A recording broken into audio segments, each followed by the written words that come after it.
Are you seeing that change happening in Bangladesh with the interim administration? People are talking about extradition requests too. You are in the newspaper business. For you, it's a 24-hour cycle. I'm in the diplomacy business.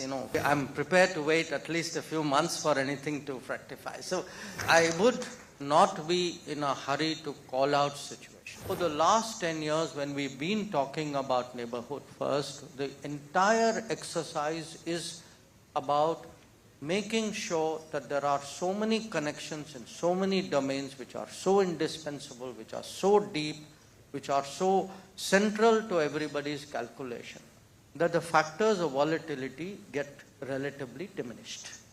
So whatever happens finally, people will say, okay, we may have those differences, but there's that reality out there. And I think that's good for us. Are you seeing that change happening in Bangladesh with the interim administration? People are talking about extradition requests too. No, look, you are in the newspaper business. For you, it's a 24-hour cycle. I'm in the diplomacy business. For me, I'm prepared to wait at least a few months for anything to fructify. So, I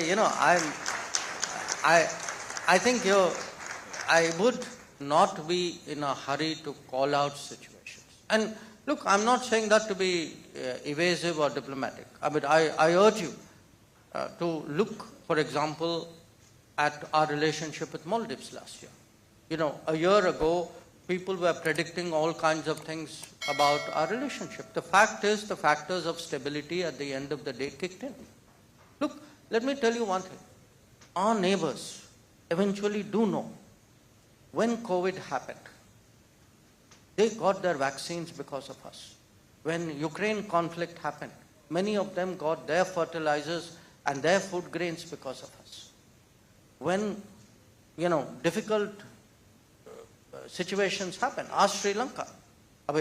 Had Sri Lanka waited for the IMF to deliver, God only knows what would have happened. The fact is, we stepped in much, much faster, much less conditional, and in much larger volumes. So, at the end of the day, the neighborhood today knows the reality. And I think it's important, look, if we invest in the neighborhood and the neighborhood invests in us, I guarantee you this would be a far more stable, predictable, resilient region. Because I expect this is going to be a very choppy decade.